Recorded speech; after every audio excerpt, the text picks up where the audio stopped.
Myst, the Book of Tiana continues, as read by the bathroom reader. I am covering for the plurality report. Who has since journeyed to the Caroline Islands to realize just why she is so sweet? Part 1 continues.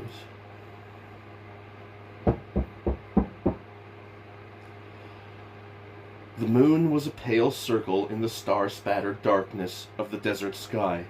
Beneath it, in a hollow between two long ridges of rock, two travelers had stopped and camped for the night, their camels tethered close by.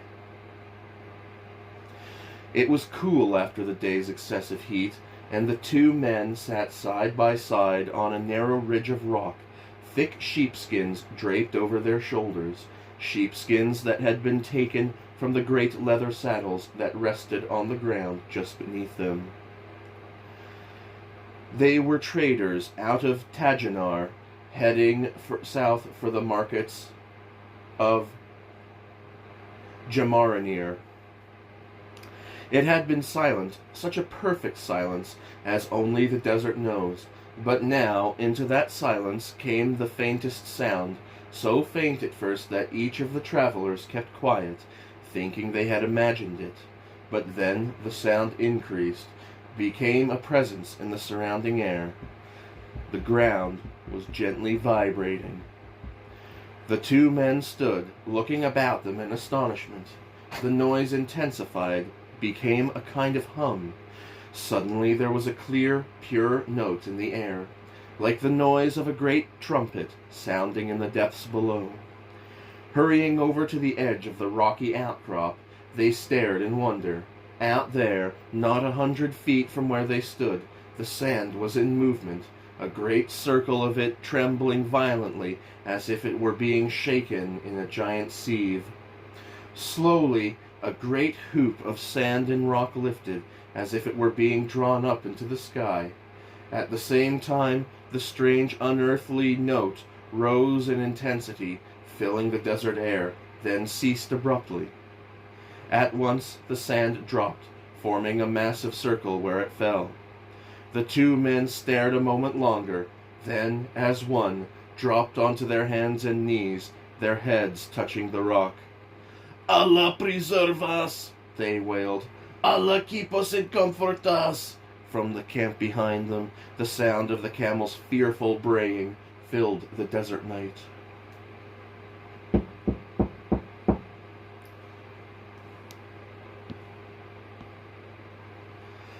Master Garin sat back and smiled, his blind eyes laughing.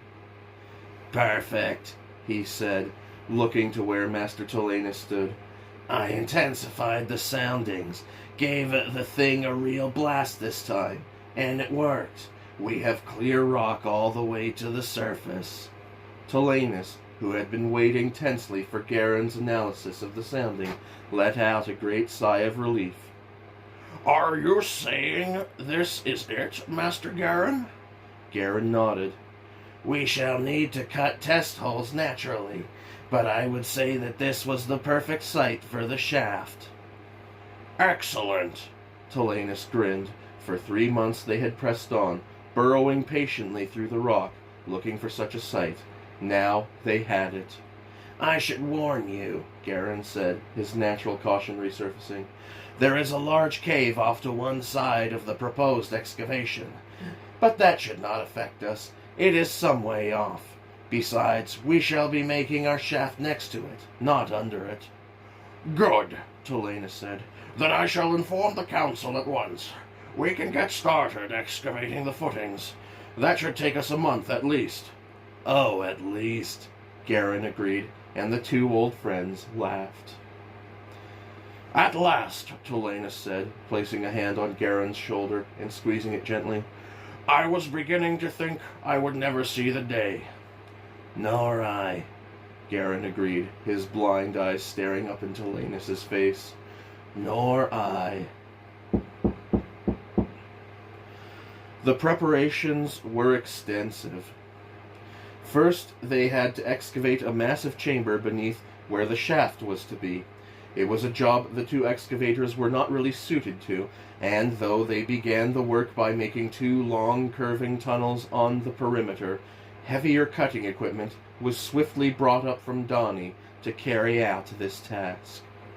While this was being organized, Master Garin, working with a team of senior members of the Guild of Cartographers, designed the main shaft. This was not as simple as a job as it might have appeared, for the great shaft was to be the hub of a network of much smaller tunnels that would branch out from it. Most of these were service tunnels leading back to Donny, but some extended the original excavation to the north. As things developed, Master Tilanus found himself no longer leading the expedition, but only one of 6 guild masters working under Grand Master Eradun himself, head of the Guild of Surveyors. Other guilds, too, were now steadily more involved in the work. Atris, looking on, found himself excited by all this frenetic activity. It seemed as though they were suddenly at the heart of everything, the very focus of Donny's vast enterprise. By the end of the 3rd week, the bulk of the great chamber had been part cut, part melted from the rock, a big stone burner, a machine of which all had heard but few had ever seen in action, making the rock drip from the walls like ice before a blowtorch. The chamber needing supporting, of course. 20 massive granite pillars supported the ceiling, but for the walls the usual method of spray coating would not do. Huge slabs of Nara, the hardest of Donny stones, a metallic greenish-black stone 30 times the density of steel, were brought up the line. Huge machines lifted the precast sections into place, while others hammered in the securing rivets. A single one of those rivets was bigger than a man, and more than 8,000 were used in lining the mighty walls of the chamber, but eventually it was done. That evening, walking between the pillars in that vast chamber, beneath the stark temporary lighting, Atris felt once again an immense pride in his people. Work was going on day and night now, though such terms, admittedly, had meaning only in terms of their waking or sleeping shifts, and a large number of guildsmen had been shipped in from Donny for the task. The first of the support tunnels, allowing them to bring in extra supplies from Donny, had been cut, and more were being excavated. The noise of excavation in the rock was constant. To a young guildsman it was all quite fascinating. What had, for so long, been a simple exploratory excavation had now become a problem in logistics. A temporary camp had been set up at the western end of the chamber, and it grew daily. There were not only guildsmen from the Guild of Surveyors here now, but also from many other guilds. From the Guild of Miners, the Messengers, the Caterers, the Healers, the Mechanists, the Analysts, the Maintainers, and the Stonemasons. There were even 4 members of the Guild of Artists, there to make preliminary sketches for a great painting of the works. Food, of course, could have been a problem with so many suddenly congregated there in the chamber, but the Guild of Caterers brought up 2 of their books linked to the great granary worlds of Urduna and Jural, and the many were fed. Not everything, however, was quite so simple. With the chamber cut and supported, they had begun to bring in the big cutting machines. For 5 full days the tunnels were closed to any other traffic as these huge ancient mechanisms were brought up one by one from Donny, dismantled in the lower caverns, ready for the journey. They were transported on massive half-tracked wagons and reassembled in the base chamber beneath the eyes of the astonished young guildsmen. There were 4 of these machines in all, and with their arrival there was a sense that history was being made. Only rarely was more than a single one of these monolithic cutters brought into use. To have all four at a single site was almost unprecedented. Not since the breakthrough to the lower caverns and the opening of the Tijali mines 18 centuries before had they been found together. The machines themselves were, in 3 of the 4 cases, much older than that. Old Stone Teeth, as it was known, was close on 4,000 years old, while Rockbiter and the Burrower were contemporaries at 3,000 years, both having been built for the broadening of the Rudena Passage. The youngest, however, was also the biggest, and had been fashioned especially for the opening of the new mines. This was Grinder, and it was to Grinder that Atris and the rest of the young explorers were assigned.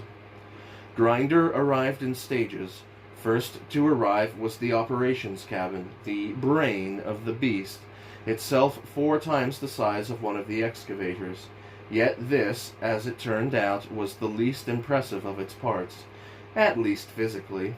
In the days that followed, 2 giant jointed legs arrived, and then, in a convoy that took several hours to enter the great chamber, the 18 sections that made up its massive trunk. Atris watched in amazement as trailer after trailer rolled in, filling the whole of the northern end of the chamber. Then, when he thought no more could possibly arrive, the cutting and grinding arms turned up, 6 massive half-tracks bearing the load. The job of reassembly could now begin. For much of the following weeks, the young guildsmen found themselves playing messenger for the thousands of other guildsmen who had suddenly appeared at the site. Running about the great chamber, taking endless diagrams and maps and notes from guild to guild. The rest of the time they found themselves idle spectators as slowly the big machines took form. It was a lengthy and painstaking process. By the end of the 3rd week, Grinder was complete. It crouched there, its matte black shape still and silent beneath the ceiling of the chamber, like some strange cross between a toad and a crab, its huge cutting arms lowered at its sides. Like all the great machines, it was constantly updated and modified, yet its outer form was ancient. Standing before it, Atris felt, for the first time in his life, how small he was compared to the ambitions of his race. Though the Dani were long-lived, the rock in which they had their being was of an age that was difficult to comprehend. Yet, with the use of such machines, they had challenged that ancient realm, wresting a living from its bare, inhospitable grip. Grinder was not simply a machine, it was a statement, a great shout into the rock.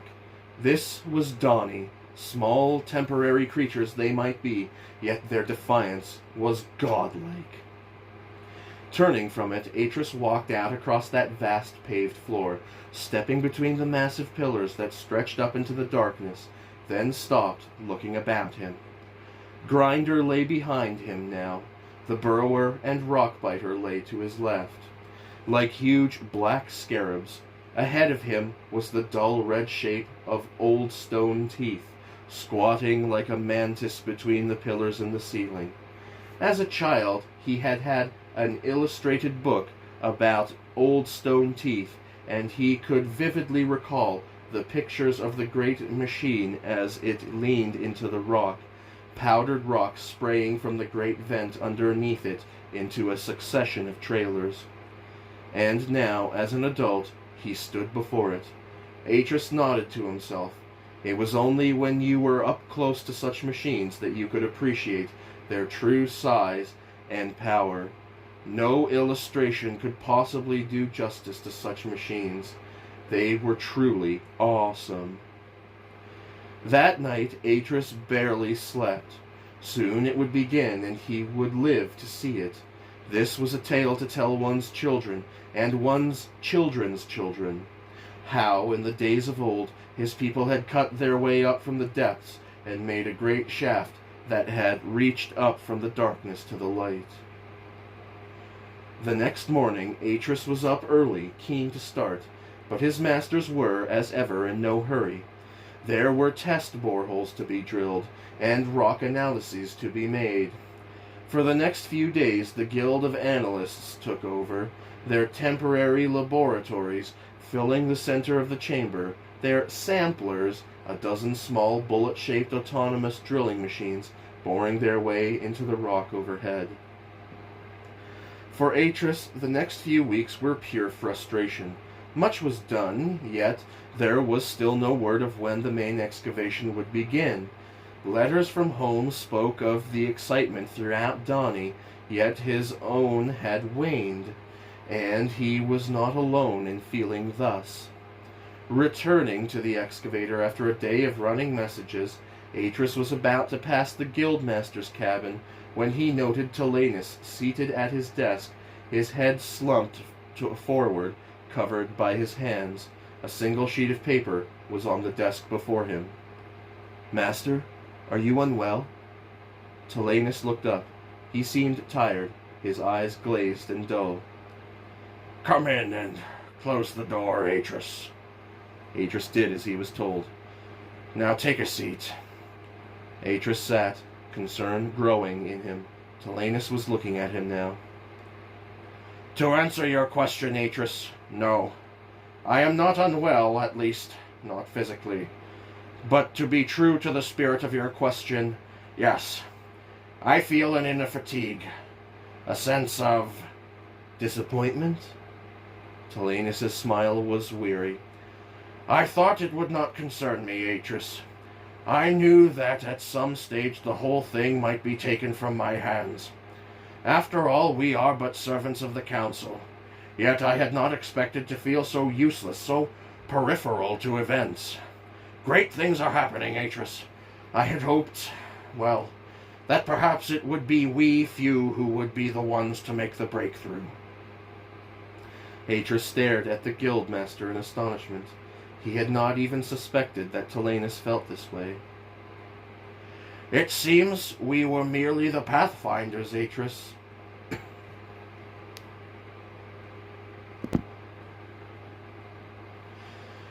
Yet I, for one, had grander visions of myself.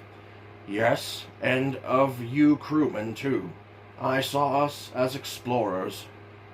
And so we were, Master. Yes, and now we are redundant. Our part in things is done. So why do they not simply send us home to Donny? In answer, Tilanus handed him the paper. Atris quickly read it, then looked up, surprised. Then it is over. Yes, Tilanus said quietly, but not until the day after the capping ceremony. They want us there for that. After all, it would hardly be right for us not to be there. The slight edge of bitterness in Tilanus' voice again surprised Atris. He had always viewed Guildmaster Tilanus as a man wholly without desire, a loyal servant, happy to do whatever was required of him.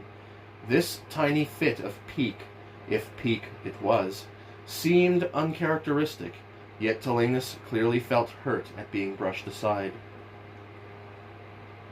They will surely recognize your contribution, Guildmaster. Maybe so, Tilanus answered distractedly, but it will not be you and I, Atris, who step out onto the surface. That honor will be given to others. For a moment, Tilanus was silent, staring down at the letter on the desk between them. Then he looked back at Atris. Forgive me. I did not mean to unburden myself on you, Atris. Forget I ever said anything. Atris bowed his head. As you wish. Yet as he stood, he felt compelled to say something more. It was not your fault, Guildmaster. You led us well. None of us will ever forget it. Tilanus looked up, surprised, then looked back down again, a dark shadow appearing in his eyes. Clearly, he was thinking of Athanas.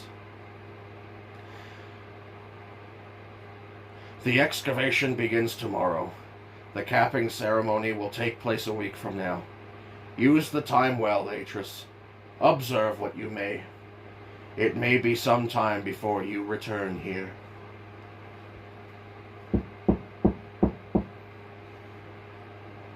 The next morning the major excavation work began. First into action was the old stone tooth, the picture book illustrators coming to life for Atris as he watched the huge jaws of the machine lean into the ceiling, gnawing hungrily at the dark surface, a great fall of fine ground rock cascading from 3 vents in its long, segmented underside into a massive open trailer that squatted beneath the ancient machine, the gray-black heap in its giant hopper neither growing nor diminishing as the minutes passed. The noise was deafening. For 3 long hours it labored, its long legs slowly stretching, its shoulders gradually disappearing into the great hole it was making in the roof of the chamber. Finally, with a deafening hiss, the great hydraulic legs began to fold back down. It was Grinder's turn. As the grand old machine backed slowly into the shadows at the north end of the chamber, its massive chest stained black, its great cutting jaws still steaming, Grinder eased forward. As the huge machine hissed violently and settled into place beneath the hole, its maintenance crew hurried across, Atris among them, small half-tracks bringing up the 6 massive stone brackets that would secure Grinder to the floor of the chamber. In an hour it was ready. The crew moved back behind the barriers as the 5-man special excavation team, their stature enlarged by the special black protective suits that they wore, crossed the massive floor of the great chamber, then climbed the runged ladder that studded Grinder's huge, curved back. Another 5 minutes and Grinder's great engines roared into life. Grinder raised itself on its mighty hydraulic legs, like a toad about to leap, its 4 circular, slab-like grinding limbs lifted like a dancer's arms. Then, without warning, it elbowed its way into the rock. If old stone tooth had been loud, then the noise Grinder made was almost unbearable. Even through the thick protective helmet and ear mufflers he was wearing, Atris found himself grimacing as the high-pitched whine seemed to reach right inside him. Slowly the jointed arms extended as the rock was worn away, until they formed a giant cross that seemed to be holding up the roof of the chamber, even as it ground away at its edges. Reaching a certain point, it stopped, and, with a huge hiss of steam, the arms retracted inward. The relief from that constant deafening noise was sweet, but it was brief.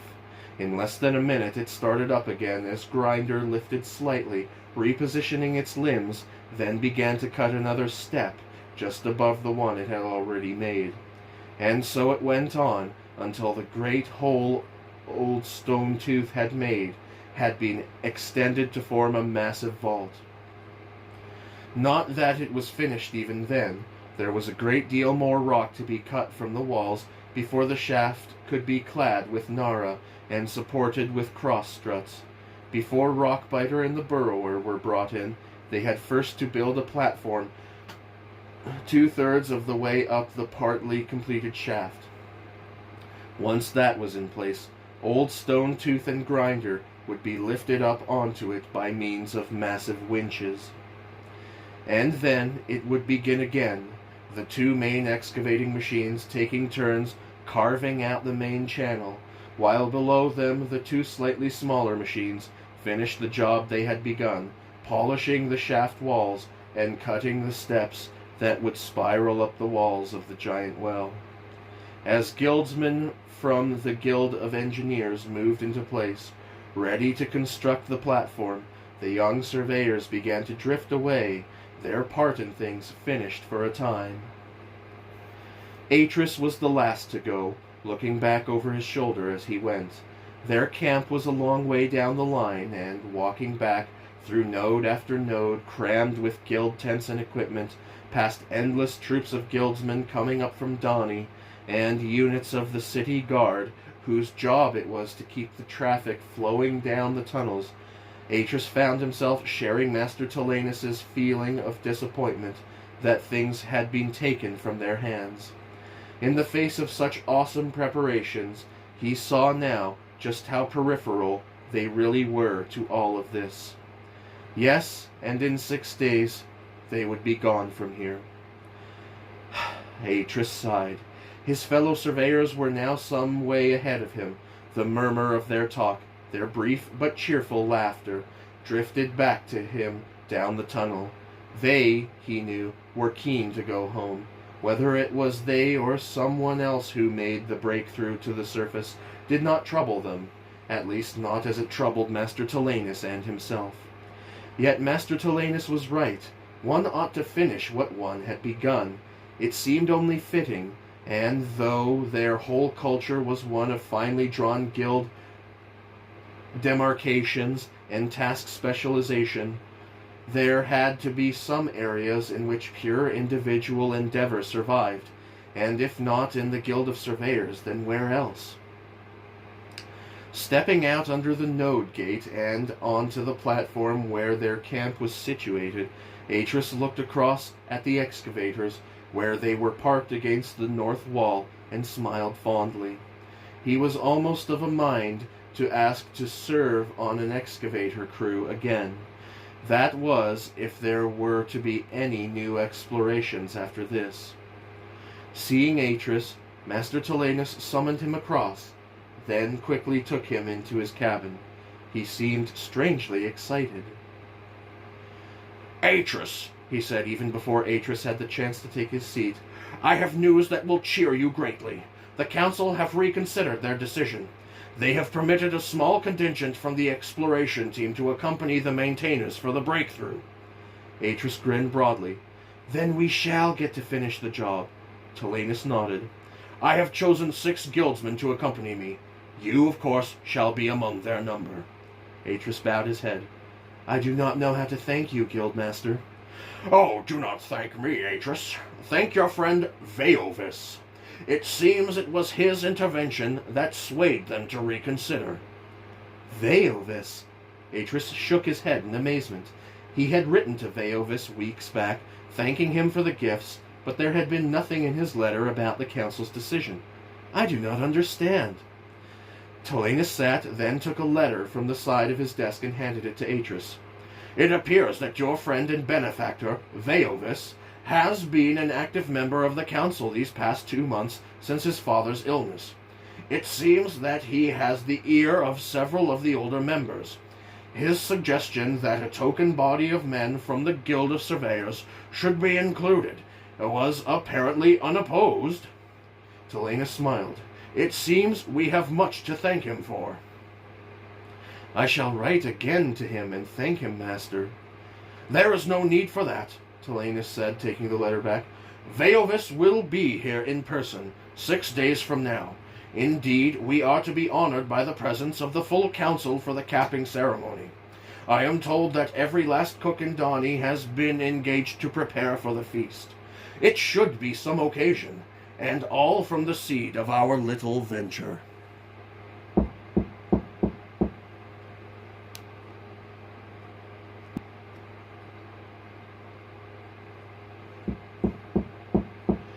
The next few days passed swiftly, and on the evening of the 6th day, at that very hour that the Guild of Surveyors had estimated, the great shaft was completed, the last curved section of Nara lining bolted into place, the 80 great ventilation fans, each blade of which was thrice the length of a man, switched on.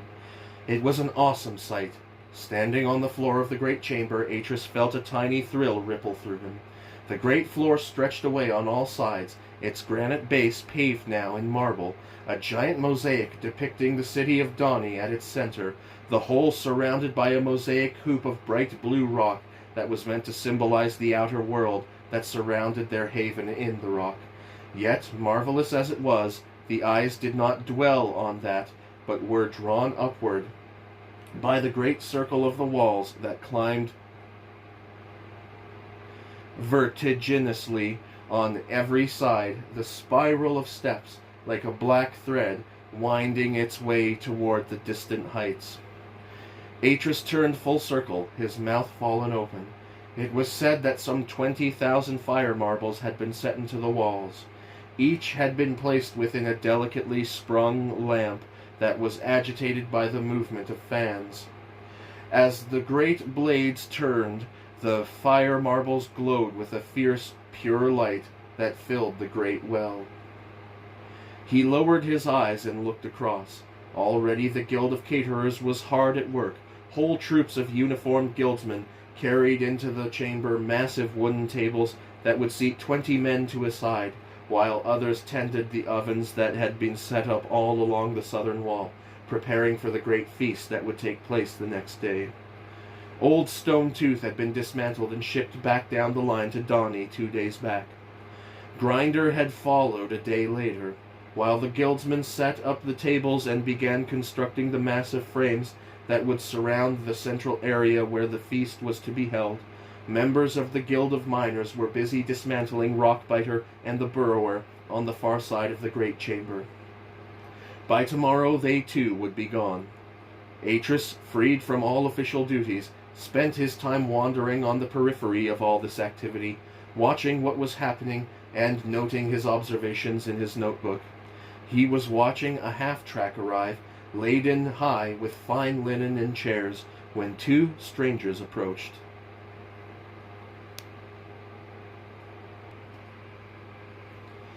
Atris. He turned. A tall, cloaked man was smiling at him. Just behind was a second, smaller man, his body partly hunched, his features hidden within the hood of his cloak.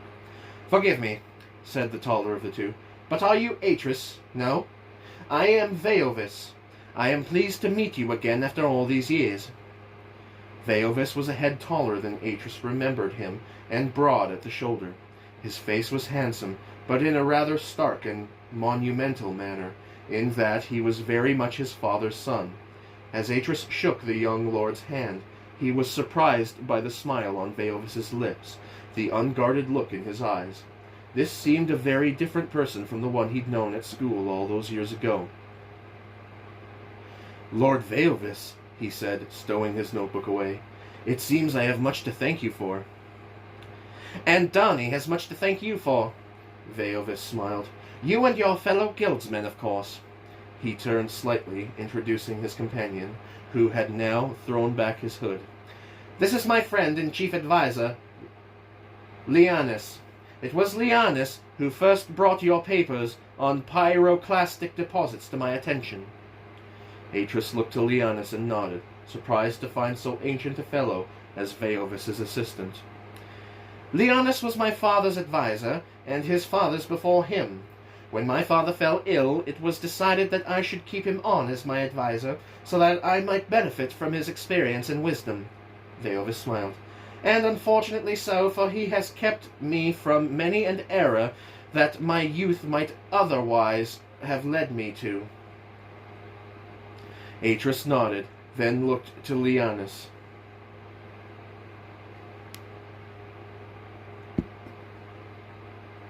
"My paper was but one of many submitted from the expedition, Master Lianis, and hardly original in its ideas. I am surprised it attracted your attention." Lianis, it seemed, had a face that did not ever smile. He stared back at Atris with a seriousness that seemed etched deep into the stone of his features. "Good work shines forth like a beacon, guildsman. It is not necessarily the originality of a young man's work, but the clarity of mind it reveals that is important.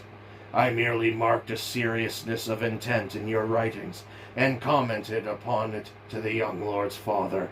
That is my task. I claim no credit for it." Atris smiled. "Even so, I thank you, Master Lianis, and you, Lord Veovis. I have found good use of the equipment you were so kind in giving me." "And I am glad it has found good use, though I never doubted that for an instant." The 2 men met each other's eyes and smiled. "And now I am afraid I must go. My father's guildsmen await me. But I am glad I had a chance to speak with you, Atris. I fear there will be little time tomorrow. However, when you are back in Donny, you must come and visit me." Atris bowed his head. "My lord." Veovis gave the faintest nod, then, with a glance at Lianis, The two walked on, their cloaked figures diminishing as they crossed the great floor. Atris stared a moment, then, with a strange sense of something having begun, took his notebook from his pocket and, turning to that day's entries, wrote simply, "Met Veovis again. He has changed. The man is not the child he was. He asked me to visit him in Donny." He paused, then added, "We shall see." Closing the book, he slipped it back into his pocket, then, turning on his heel, hurried across, heading for the bright circle of the exit tunnel.